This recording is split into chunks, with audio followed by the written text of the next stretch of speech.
Pastor Vitor Azevedo, durante uma de suas pregações, traz uma nova exposição bíblica. Você viu isso? Cola aí que eu te mostro. Bora! Bora!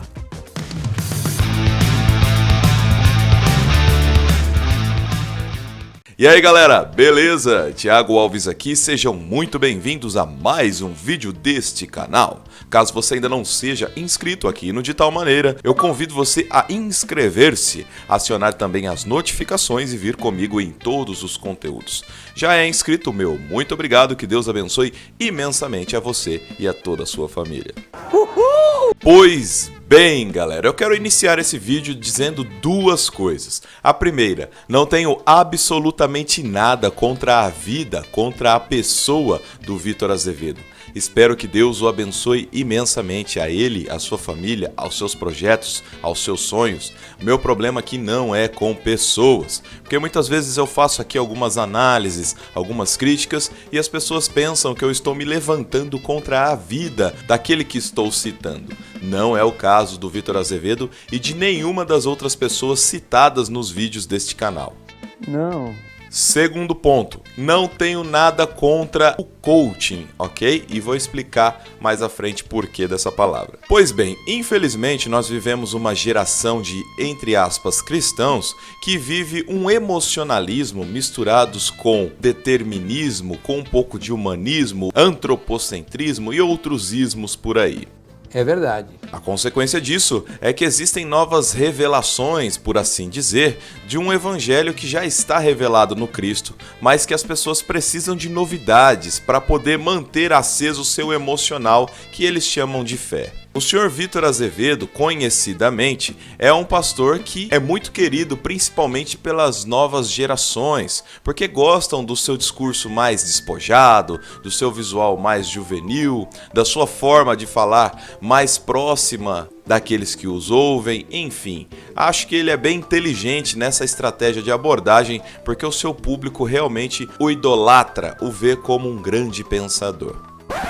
E as pregações do nosso querido Vitor Azevedo são recheadas de frases de efeito, efeitos de câmeras, posicionadas e tal, aquele som ambiente que deixa a pessoa no clima e também de novas revelações do evangelho. Sempre interpretações radicais, cheias de emocional, cheias de punchlines e tal, parece até um roteiro de filme no qual do nada acontece uma coisa incrível e faz com que a pessoa se emocione. Assim são as pregações não só do Vitor Azevedo, mas da nova geração de pregadores que usam uma técnica chamada coaching.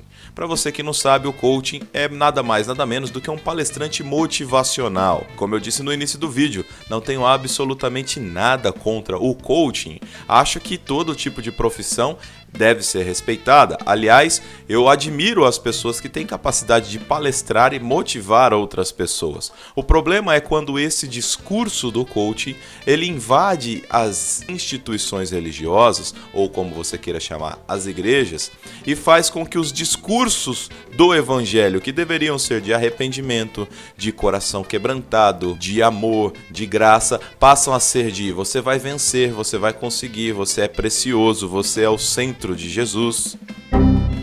E aí é que está o perigo, é aí que surgem as heresias, é aí que surge o antropocentrismo, que é quando o homem está no centro. Nós sabemos que no evangelho quem está no centro é o próprio Deus, é o próprio Cristo. O homem está à margem, ele é enxertado em Deus através de Jesus. E recentemente o Sr. Vitor Azevedo fez algumas declarações um tanto quanto polêmicas em meio ao seu discurso, e eu quero trocar uma ideia com você a respeito disso. Mas antes eu quero deixar claro o seguinte ponto: Deus é Espírito. O ensinamento de que Deus é Espírito é encontrado, por exemplo, em João 4:24, que diz: Deus é Espírito, e importa que os seus adoradores o adorem em espírito e em verdade. Jesus disse isso a uma mulher que pensava que o local físico era importante a uma adoração apropriada de Deus. O fato de que Deus é Espírito significa que o Senhor não tem corpo humano. O seu Filho veio ao mundo em forma humana, como diz lá em João 1:1. Mas Deus não o fez. não na concepção natural, como o homem se reproduz. Jesus é singular como Emanuel, ou Deus conosco, né, que é citado em Mateus 1:23. Em Números 23:19 enfatiza a santidade de Deus em relação à malignidade humana, onde diz: Deus não é homem para que minta, nem filho do homem para que se arrependa. Ou seja, a sua natureza não é igual à da sua criatura. Alguns questionam porque na Bíblia às vezes fala de Deus como se tivesse um corpo. Por exemplo, Isaías 59:1 menciona a mão e o ouvido de Deus. Lá em 2 Crônicas 16:9 fala dos olhos de Deus. Lá em Mateus 4:4 coloca palavras na boca de Deus. Em Deuteronômio 33:27, Deus tem, entre aspas, braços. Todos esses versos que citei aqui servem apenas para ajudar o ser humano a entender na sua realidade a dimensão, o poder e a graça de Deus. Mas isso não necessariamente quer dizer que Deus realmente tenha esses membros. Afinal, ele é espírito. Colossenses 1:15 chama Deus de Deus invisível.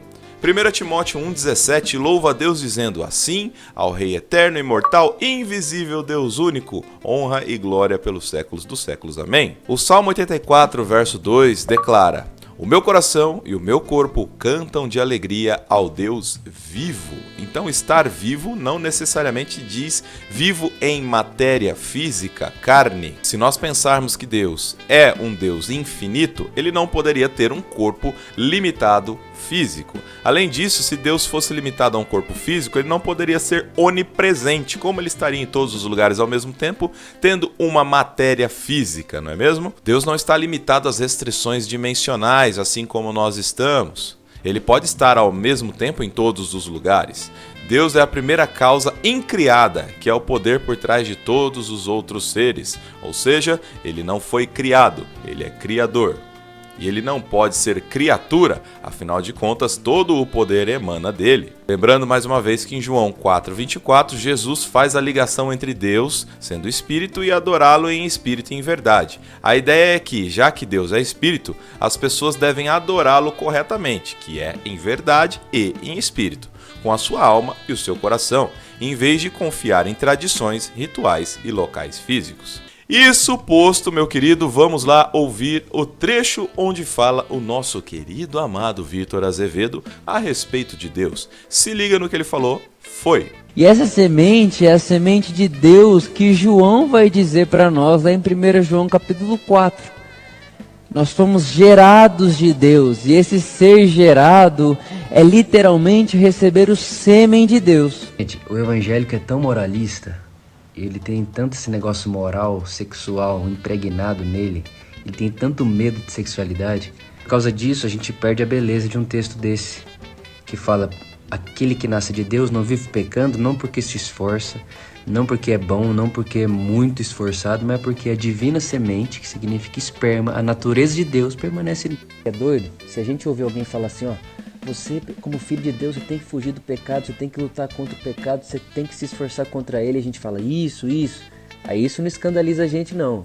Não tem nada a ver com o que o Evangelho diz. Pois bem, eu sinceramente eu não quero repetir as palavras usadas pelo Vitor, mas associando Deus com a concepção natural do homem, dizendo que a semente de Deus é algo tão humano e orgânico como o sêmen, nós vemos que realmente o nosso querido Vitor Azevedo, ele está não só cometendo uma grande falha teológica, bíblica, escriturística, como também flertando com uma coisa chamada blasfêmia. Diante de tudo isso, eu convido você a analisar o discurso, não só do nosso Vitor Azevedo, mas de todo e qualquer pregador moderno que usa a técnica do coaching, que usa o emocionalismo, que usa as novas revelações e que fogem do âmago do evangelho. O Vitor, ele não é o único na fila do pão. Nós vemos outros pregadores, como Dave Leonardo, por exemplo, que não só comercializa a fé através dos seus eventos apoteóticos que cobra ingresso e tudo mais, que é característica de uma palestra coaching, né? Como eu disse, não tenho problema nenhum com a técnica do coaching, desde que isso não seja associado ao evangelho. Então, meu irmão, analise aí. Realmente é esse o evangelho que o Cristo deixou para nós nos escritos bíblicos? Realmente nós devemos associar a matéria orgânica, humana, ao Deus Criador, que é espírito, que é imortal, que é intangível? Realmente nós devemos ter esse nível de desrespeito com as Escrituras? Será que isso é intimidade com Deus? Será que isso é intimidade com as Escrituras? Ou é simplesmente uma meninice, uma falta de conhecimento? Eu deixo a você essa análise. O que eu posso dizer a você sobre a minha visão a respeito desse assunto é que, se não está revelado em Jesus, se não está revelado nos Evangelhos, eu não vou propagar uma ideia que saiu da minha cabeça. Deixa aqui embaixo a sua opinião a respeito dessa fala do pastor e também o que você pensa a respeito de Deus ser Espírito e como que é essa adoração em Espírito e em verdade. Vamos trocar uma ideia, vamos crescer em graça e conhecimento juntos? Lembrando, se você discorda da opinião do seu irmão, seja respeitoso, ataque apenas o argumento e não a pessoa, beleza? E para você que assistiu até aqui, eu peço que deixe aqui embaixo a frase em Espírito e em verdade. Um grande abraço, fica na paz, até o próximo vídeo. Valeu!